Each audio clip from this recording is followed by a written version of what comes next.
Giliran orang lain ke kita, alam nashrah laka sadrak wa wada'na anka wizrak. Kalau kita lapang dada, ringan beban kita teh.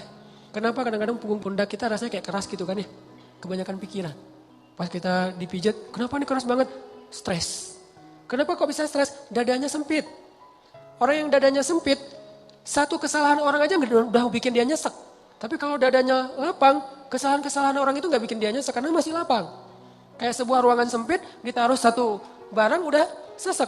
Tapi kalau ruangannya luas, ditaruh banyak barang juga masih lapang, gor gitu. Naruh lemari beberapa masih lapang. Tapi kalau kamar mandi, taruh lemari satu udah gak bisa ngapa-ngapain kan ya. Jadilah syarhus sadar, berlapang dada dengan kesalahan orang lain kepada kita. Sehingga kita gak gampang nyesek, kita gak gampang stres, kita gak gampang nyimpen, gak gampang sakit punggung kita. Kayak gitu Allah bilang, alam nasyrah laka sadrak. Kalau udah lapang dada, wa wada'na anka wizrak, kami turunkan beban-beban kamu. Alladzi anqadha dhahrak, yang memberatkan punggungmu. Caranya gimana? Fa inna ma'al usri yusra, inna ma'al usri yusra, fa idza faraghta fansab, wa ila rabbika farghab. Itu kan ajaran supaya syarhus sadar. Pasti ada kebaikan di sini, pasti ada kebaikan di sini. Minta aja sama Allah, minta tolong kepada Allah, maafkanlah dia. Supaya kita enggak nggak memberatkan punggung, nggak jadi berat sendiri gitu. Jadi stres sendiri, jadi kayak terbeban sendiri. Ini kalau orang kepada kita, kayak misalnya cara lapang dada itu kayak husnuzon salah satu yang paling penting. Kadang-kadang kan kita suka baper sendiri ya.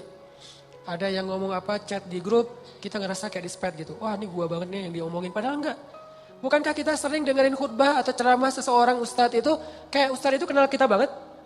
Kok ustadz itu jadi tahu masalah saya sih? Enggak, dia enggak tahu masalah kita. Allah yang menuntun lisannya karena pengen menasihati kita lewat dia. Tapi dia enggak tahu, jadi jangan kegeeran, jangan baper sendiri. Wah ustadz ini pasti ngomongin saya nih. Enggak, ustadznya juga enggak tahu masalah kita. Karena ada beberapa kasus yang saya pernah kayak gitu, saya lagi ngomongin apa, terus tiba-tiba ada jemaah yang kayak tersinggung. Wah ustadz ngomongin saya nih di depan umum, siapa juga orang saya enggak kenal orangnya. Kenapa kok persis, saya juga sering kayak gitu kan, udah 2 tahun ini kan saya enggak khutbah Jumat nih. Kenapa gak khutbah Jumat? Salah satu alasannya saya pengen Jumat itu privasi waktu buat anak laki-laki saya. Karena dia sekarang udah 3 tahun, saya kasih jatah pokoknya Jumatan harus di Cihanjuang bareng Yahya. Karena saya pengen dampingin dia ke masjid hari Jumat. Alasan kedua, ada penyakit ustadz yang dulu pernah saya alamin. Apa penyakit ustadz? Keseringan ngomongin menasihati orang, jarang dinasihati. Nah saya pengen Jumat itu waktu saya mendengar nasihat buat diri saya sendiri.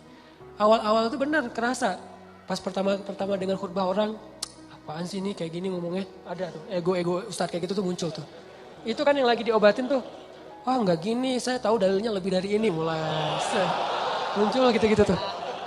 Awal-awal kayak gitu, tapi astagfirullahaladzim, sombong banget sih gue.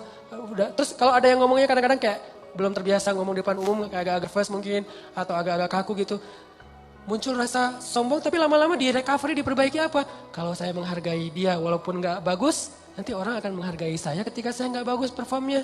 Jadi pas saya duduk gitu, dia ngomongnya kayak ngebosenin banget, boring banget tuh ceramahnya, tapi saya tetap padahal boring banget ceramahnya, tapi saya kayak menghargai apa yang saya maksud di situ. Saya pengen juga orang kayak gitu ke saya kalau saya ceramah. Mungkin teman-teman ada yang kayak gitu sekarang, apaan sih Ustaz, tapi masih aja gini. Padahal boring banget ceramahnya. Kenapa? Mungkin karena saya juga menghargai ceramah orang yang mungkin belum terlalu terbiasa ceramah. Ini yang saya pelajari ketika nggak khutbah lagi. Ditambah lagi sering banget saya kayak ngerasa si khotib ini kayak ngerti banget apa yang saya sedang alamin. Kayak lagi baper sama teman, lagi baper sama istri, langsung ceramahnya tentang suami kepada istri. Loh kok tahu banget sih masalah saya? Kan sering kayak gitu kan? Itu bukan karena dia tahu loh, Allah yang maha tahu. Allah lagi menuntun kaki kita melangkah ke masjid yang khutbahnya tema itu.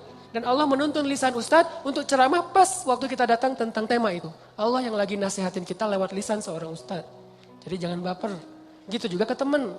Bukan dia tahu masalah kita, pengen nyindir kita, pengen nyepet kita. Enggak sama sekali. Jadi legowo. Syarhus sadar. Salah satu caranya husnuzon. Ini buat yang cewek-cewek juga. Kalau lagi ngobrol sama teman-temannya, tiba-tiba ada yang celutukan ngomong apa.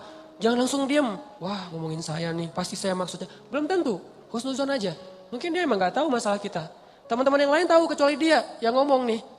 Berarti jangan-jangan kita udah baper habis-habisan, udah habis air mata kita nangis sepanjang malam, ternyata gak ada masalah. Kan konyol banget kan ya. Kita udah curhat kemana-mana, udah marah ke siapa-siapa, terus udah nangis sepanjang malam, udah bengkak matanya.